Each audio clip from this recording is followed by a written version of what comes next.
I recorded the Kurt Zouma video in my car just before I was about to go to work, and I hadn't even had time to do the aftermath because after I had done watching the West Ham Crystal Palace game, I had to go out and do something and then went straight to work. So I'm now recording this in the early hours of Sunday morning. But anyway, I'm really glad that we signed Kurt Zouma, especially after what happened in the Palace game. And before you think, oh, it was absolute calamity, or West Ham absolutely bottle-jobbed it, no, that wasn't the case.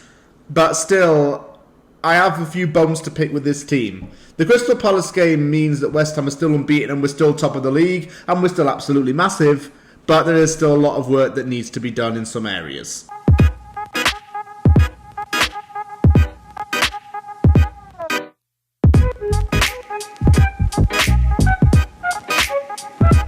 It finished West Ham United 2, Crystal Palace 2 at the London Stadium. Overall thought on the game was that it's a point gained, and it means that West Ham have picked up 7 points from a possible 9, and you can't really complain about that. But the performance wasn't all that perfect. I mean, it was kind of like a game of two halves, I suppose, because West Ham had the upper hand in the first half, having gone 1-0 up. But Crystal Palace really started to get a spring in their step in the second half. Partly due to confidence and half-time team talk from Patrick Vieira, and partly due to defensive errors on West Ham's part. But positives and negatives, as is usually the case with these games. Quite a few positives today against Palace. Quite a few negatives as well. I'm going to go through all of those and give my thoughts. As per usual, and as you know with the aftermath, we start off with the team lineups. Very, very brief team lineups. It was an unchanged team, and there was no new injury update as well. There were no new injuries to report. So that's just that very briefly. Still the same team, really, because we have still got no depth. Fabiański in goal, Sofal, Cresswell as the fullbacks, and Ogbonna, Dawson centre-backs, Soucek, Rice, Benrahma, Fornals, Bowen, Antonio. Yeah, unchanged team, basically. I think that West Ham did have a lot more possession of the ball in the first half. First 10 minutes or so in the game would consist of a lot of throw-ins to West Ham. Palace just clearing the lines a lot, trying to stop West Ham's counter-attacking and just stop West Ham from moving the ball. I think Palace noticed in the days coming up to this that West Ham liked to move the ball a lot into free space, so Palace's idea of stopping that was just to get the ball out and just stop the attack in its tracks. I think both teams did struggle to break each other down in the first half, and people have said West Ham were the better team in the first half, and while I don't necessarily disagree with that, I don't think West Ham were amazing in the first half either. We couldn't break Palace down too much. Nearly went 1-0 up though with Joachim Andersen's error, where he tried to head it over the bar, but I think it nearly went over the line. Joel Ward had to clear it away to stop it from being an own goal. That was a good bit of pressure though, and West Ham were, like I say, moving the ball still, but the final ball was a bit of a letdown. Declan Rice had a bit of a poor first half. He had a poor game in general. Rice didn't really do much to get the ball moving again. Everybody actually was a little bit off pace today. Declan Rice was an example of that. He wasn't really getting the ball moving as much. Wasn't being as, defensively minded or as accurate with passing as he usually has been in the past. He did give away a couple of fouls in the game. Soucek didn't really have an amazing game either. And while I'm talking about it, I might as well mention crosses were a big disappointment today. Everyone was crossing the ball too wide out with no real connection in the box because the cross was too wide, no one could get to it, and because of that, West Ham's ability to cross, which they've got a reputation for under Moyes, and the ability to cross and be good in the air and have set pieces and what have you, it wasn't there today. But still, that said, he still went into the half-time break 1-0 up, and the goal came through something that I wasn't really going to expect, given how the game was going, but it's still 1-0 to West Ham, and I got really happy because of it. Pablo Fornals is slowly becoming one of my favourite players in this team, and he's making a good case to become my favourite player as of this moment, if he's not one of them already. Just so consistent week in, week out for Fornals. And he looks a different player under Moyes. Playing on that wing position and allowing him to interchange between the midfield and the wing. Interchanging was a big part of how West Ham actually took the lead in this. Mikel Antonio and Pablo Fornals do some tippy-tappy nonsense, as West Ham Clips calls it. Antonio has an option to shoot, but he passes it across the goal. Gaeta's not going to get it. Fornals is there to tap it into a pretty empty net. Similar to Benrahma's goal against Leicester, Antonio assisted that one as well. But this time it wasn't because of a defensive error. It was just some good teamwork.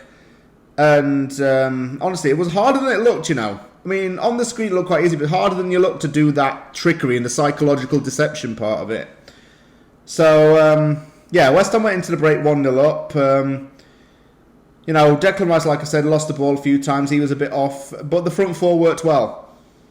And what it has been is, I think our attack compensates for our defence, because our attack is really good. We've got an amazing front four. I'll big them up so many times this season.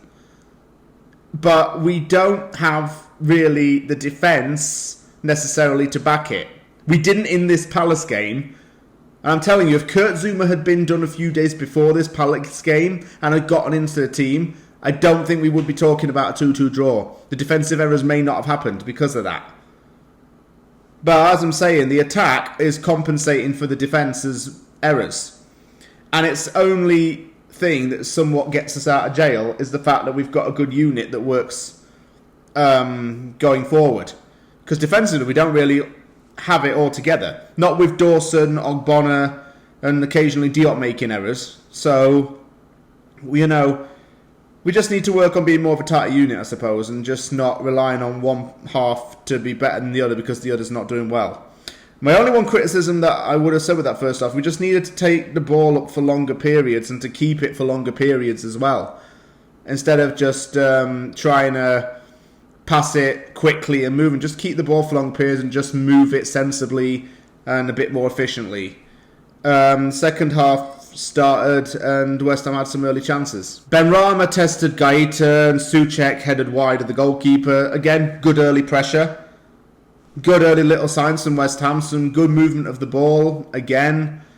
But on around 58 minutes, Palace did equalise. And this is the fault of Łukasz Fabiański and Craig Dawson.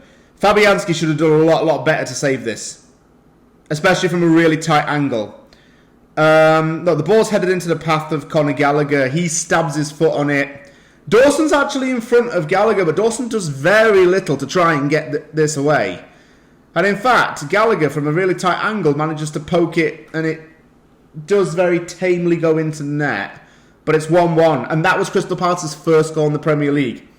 And we moaned a lot in the past about West Ham being a charity case club. That was an example of it.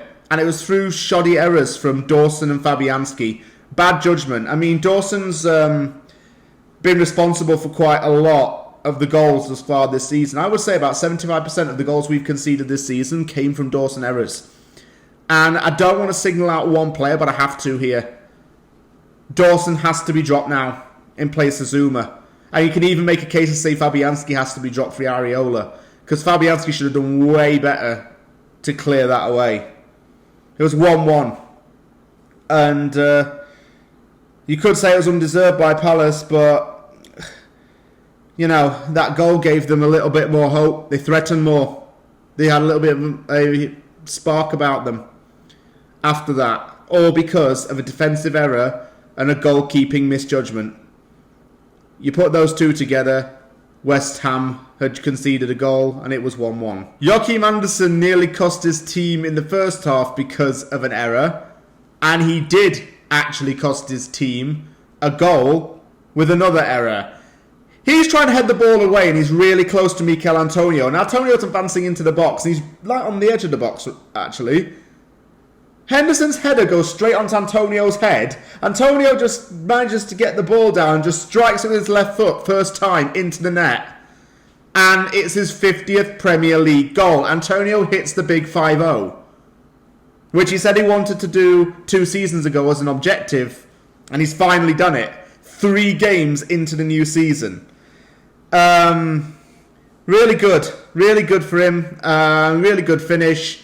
Antonio is that real fox in the box, deadly instinctive striker. Now, all of his goals come from inside the box. He doesn't strike them from distance, even if he tries. Doesn't go in. He just prefers to get it done in the box. So West Ham were winning 2-1, but then it went back to 2-2. Yet again, Dawson at fault. Conor Gallagher scored again. Why does this keep happening? Dawson's got to know that his time is now borrowed as a starter. Do you know what I'm saying? He's going to be out. For me, again, I'll say it again, Zuma has to get in the starting 11 now. Because Dawson's way too error-prone. We knew that. Moyes even knew that deep down in his heart. This one's some bad defending. Conor Gallagher does take the ball and gets his foot on it and twists and turns Dawson a bit. Dawson twists the wrong way. Gallagher's got enough time, like a 2-second gap, to fire it. And picks his spot perfectly and equalises. Now I'm saying Dawson again with another error. You might argue that West Ham are scoring goals and that West Ham have scored 10 goals in the opening 3 games. But don't forget, we've also conceded 5 in 3 games. And it's not that great.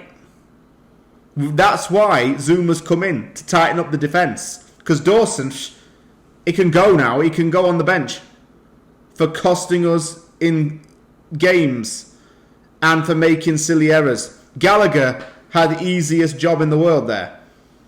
All because of Dawson's costly stupidity.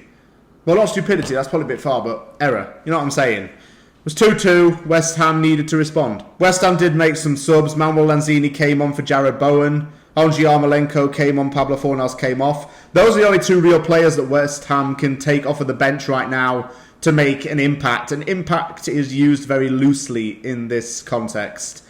We don't really have any impact subs on that bench. Lanzini's not really going to do a hell of a lot, and Yarmolenko's going to do even less because I don't trust him at all. Watching him get the ball and go on that wing and just roll it and keep passing it along with his left foot stresses me out. He had a shot off target as well. Lanzini didn't really do a hell of a lot when he came on. It looked like it was going to finish 2-2. Although it could have taken a very different turn in the very last few seconds of stoppage time when Michail Antonio started a counter-attack, got on the end of the counter-attack.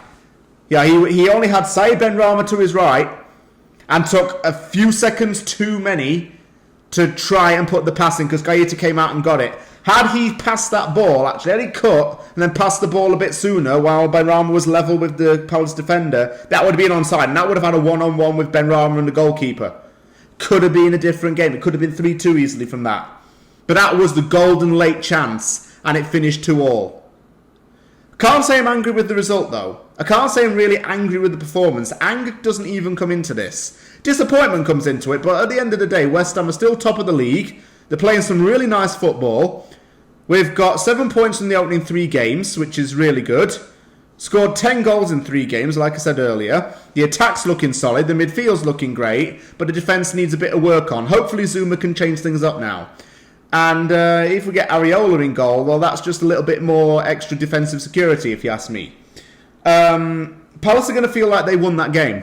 And the reason being is because it's their first point of the season and Vieira's first point as a Premier League manager. They'll feel like they dominated that second half and there was probably more of theirs for the taking. But either way, one draw is fine for me. This draw is fine, 2-2.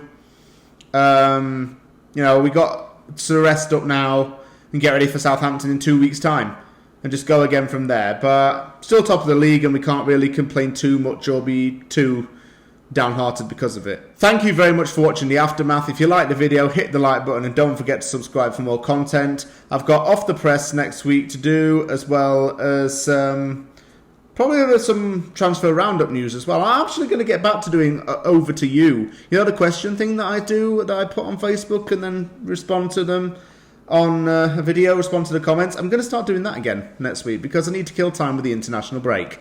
Thank you very much for watching. Take care, and I'll see you all soon.